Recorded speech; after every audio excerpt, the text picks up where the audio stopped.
निर्भया के दरिंदों को लंबे इंतजार के बाद आखिरकार फांसी के तख्ते पर पहुंचा ही दिया गया, जिसके इंतजार में पूरा देश था।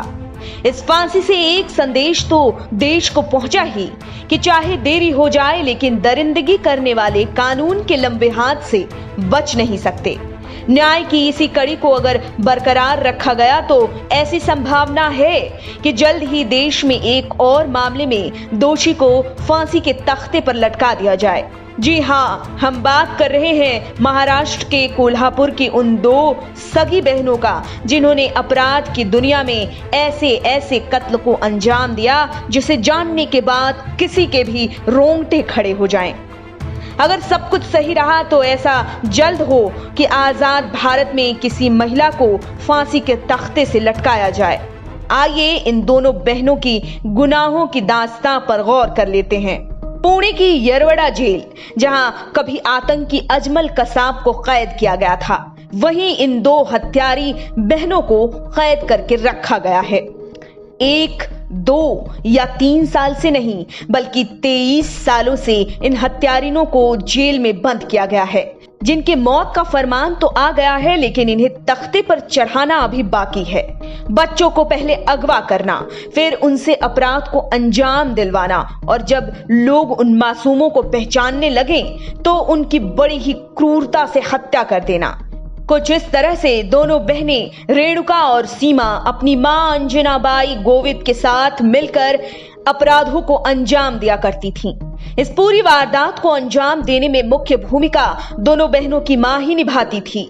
कहते हैं कि एक औरत ममता का दूसरा रूप होती है, लेकिन कभी कभी इस दुनिया में पूतना भी पैदा हो जाती हैं जो मासूम बच्चों की हत्या करने में एक क्षण सोचती तक नहीं है।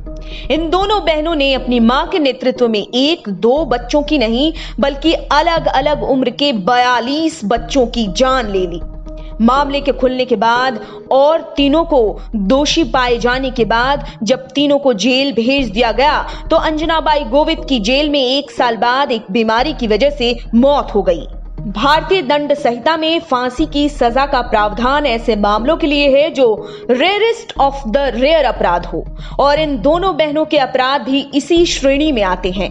दरअसल अंजना गोवित नासिक की रहने वाली थी और एक ट्रक ड्राइवर के प्यार में पड़कर पुणे भाग आई, जहां उसे एक बेटी पैदा हुई, रेणुका। बेटी के जन्म के बाद ही ट्रक ड्राइवर ने अंजना को छोड़ दिया, जिसके बाद अंजना ने एक रिटायर्ड सैनिक मोहन गोवित से शादी कर ली, जिससे उसे उसकी दूसरी बेटी सीमा पैदा हुई। लेकिन मोहन ने भी अंजना को छोड़ दिया। अंजना अपना पेट भरने के लिए वैसे तो कोई बढ़िया काम कर सकती थी, लेकिन उसने अपराध का रास्ता चुना और शुरुआत चोरी से की। वो अपनी दोनों बेटियों के साथ मिलकर सड़क पर चोरियां करने निकलती। जब दोनों बच्चियां बड़ी हुई तो मां का भरपूर साथ देने लगी। समय बीतता गया और चोरी छोड़ तीनों ने बच्चे चुराने शुरू कर दिए और इन बच्चों से चोरियां करवानी शुरू कर दी। उनकी ऐसी सोच थी कि अगर बच्चे चोरी के दौरान पकड़े भी गए तो उन्हें लोग बच्चा समझकर छोड़ देंगे। ऐसा करते हुए काफी समय बीत गया। पहले बच्चा उठाती, फिर उनसे चोरियां करवाती। उनकी हैवानियत को समझने के लिए आपको ये जानना होगा कि जब इन बच्चों को पहचान लिया जाता था तो तीनों माँ बेटी उस पहचाने गए बच्चे को सबक सिखाने के लिए जमीन पर पटक देती थीं, ताकि सबका ध्यान चोरी से हट जाए। बाद में जब वो जख्मी बच्चे उनके किसी काम के नहीं होते तो उन्हें जान से मार डालती। एक बार तो 7 महीने के बच्चे को जमीन पर पटककर इन माँ बेटियों ने इस वजह से मार डाला क्योंकि वो बच्चा काफी ज्यादा रोता था। इसके अलावा ये औरतें इतनी हैवान थी कि बच्चों को जमीन पर पटककर और दीवार से सर टकराकर किसी भी बच्चे को पल भर में मौत के घाट उतार देती थीं। किसी भी बच्चे को मारने का ये उनका सबसे बड़ा हथियार था। 1990 से लेकर 1996 तक इन औरतों ने मासूमों पर कहर बरपाया।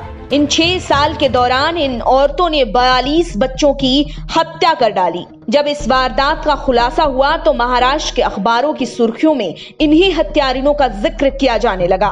भारत में सीरियल किलिंग का ऐसा मामला पहले कभी सामने नहीं आया था जो इस कदर भयानक हो। ये दुनिया के सबसे खतरनाक मामलों में से एक था, जिसके लिए राज्य सरकार ने सीआईडी की टीम गठित की। हत्या और अपहरण के ये केसेस 1990 और 1996 के बीच के थे, जिसकी वजह से कई मामलों में सबूत नहीं हाथ लगे। पर 13 अपहरण और 6 हत्याओं के मामले में इन तीनों का इन्वॉल्वमेंट साबित कर लिया गया। एक सेशन कोर्ट ने दोनों बहनों को साल 2001 में मौत की सजा सुनाई। हाई कोर्ट में इस केस की अपील की गई, जिसमें हाई कोर्ट में 2004 में मौत की सजा को बरकरार रखा गया। इसके बाद सुप्रीम कोर्ट में की गई अपील भी कोर्ट ने खारिज कर दी और कहा कि ऐसी औरतों को मौत की सजा से कुछ भी कम नहीं दिया जा सकता। तत्कालीन राष्ट्रपति प्रणब मुखर्जी के सामने जब इस मामले में क्षमा याचना की गई, तब साल 2014 में राष्ट्रपति ने भी इन दोनों को किसी भी तरह की रहम देने से इनकार कर दिया और कोर्ट के फैसले को बरकरार रखा। इन दोनों बहनों की सजाए मौत पर मुहर तो लग चुकी है, लेकिन अब इंतजार है तो फांसी पर चढ़ाए जाने की। अब तय बस ये करना है कि फांसी कब और कहां देनी है। आप देख रहे हैं नेट्रिक न्यूज, साहस सच कहने का।